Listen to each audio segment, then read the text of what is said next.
Friends, आज हम करेंगे NCERT क्लास 10 ज्योग्राफी के चैप्टर मैन्युफैक्चरिंग इंडस्ट्रीज का 19th मॉड्यूल।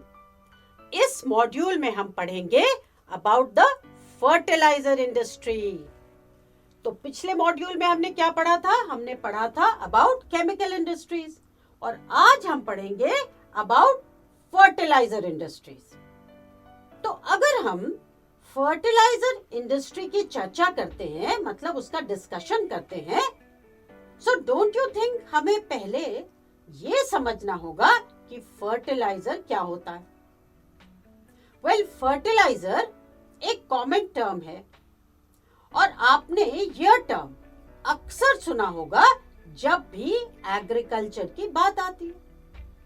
फर्टिलाइजर्स अक्सर प्लांट्स एंड क्रॉप्स की ग्रोथ के लिए यूज होते हैं। ये एक सब्सटेंस है जो प्लांट्स को सप्लाई करता है विथ वन और more chemicals for their proper growth. तो ये बात तो क्लियर है कि फर्टिलाइजर प्लांट्स एंड क्रॉप्स को नेसेसरी न्यूट्रिएंट्स प्रोवाइड करता है फॉर देयर प्रॉपर ग्रोथ। और जिन इंडस्ट्रीज में ये फर्टिलाइजर्स मैन्युफैक्चर या प्रोड्यूस होते हैं उन्हें फर्टिलाइजर इंडस्ट्री कहते हैं। तो ये तो बहुत क्लियर हो गया कि फर्टिलाइजर इंडस्ट्री क्या होती है। अब फर्टिलाइजर इंडस्ट्रीज में several kinds of fertilizers produce होते हैं। चलिए इसके बारे में थोड़ा सा जान लेते हैं, थोड़ा समझ लेते हैं।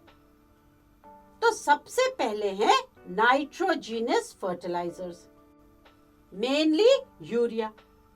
यूरिया का नाम तो सुना होगा ना, फार्मर्स यूज करते हैं अपनी क्रॉप्स की बेटर ग्रोथ के लिए।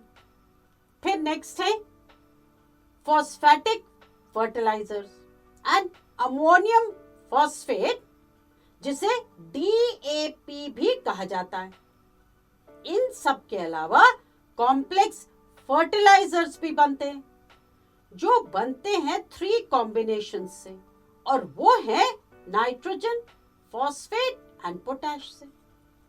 तो फर्टिलाइजर इंडस्ट्री में क्या प्रोड्यूस होता है? Several kinds of fertilizers produce होते हैं। अब सबसे पहले जो है वो है नाइट्रोजीनियस फर्टिलाइजर्स, जो मेनली यूरिया होता है। और फार्मर्स क्या करते हैं? यूज करते हैं इसे for good growth of their crops. और फिर उसके बाद क्या आता है?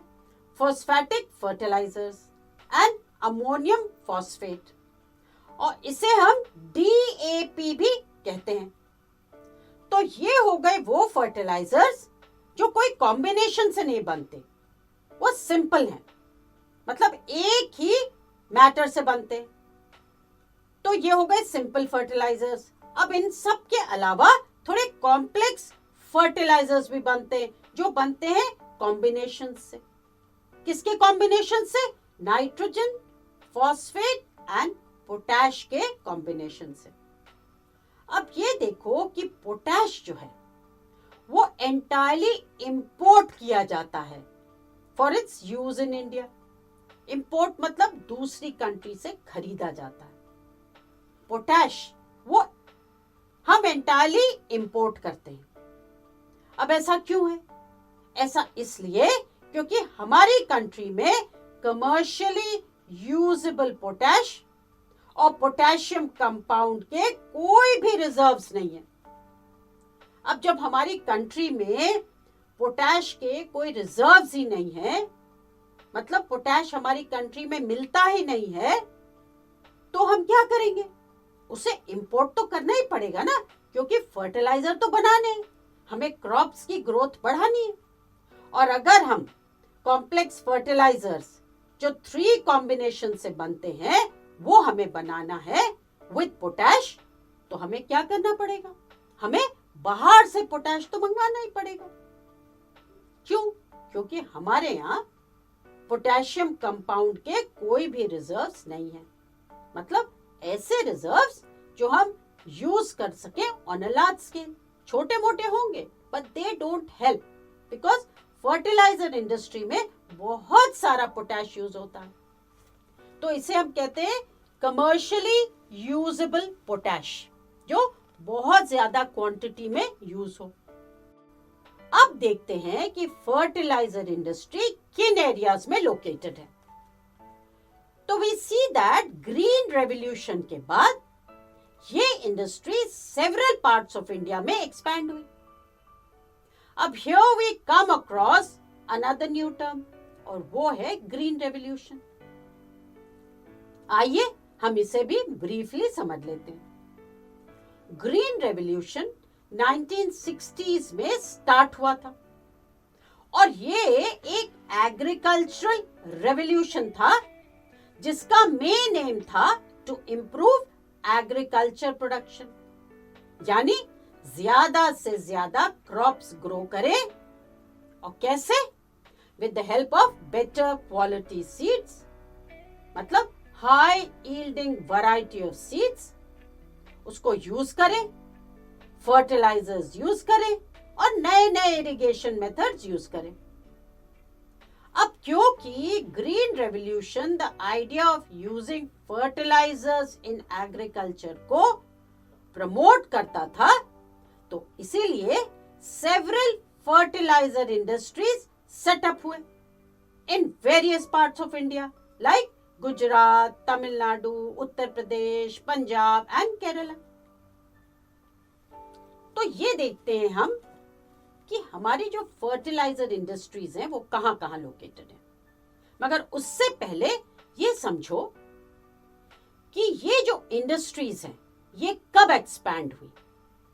एक टाइम आया, मतलब ग्रीन रेवोल्यूशन का टाइम आया, और उस समय फर्टिलाइजर इंडस्ट्री इंडिया में एक्सपैंड हुई। अब ग्रीन रेवोल्यूशन क्या था? ग्रीन रेवोल्यूशन एक एग्रीकल्चरल रेवोल्यूशन था जो स्टार्ट हुआ था 1960s में, और इसका मेन एम क्या था? To improve agriculture production.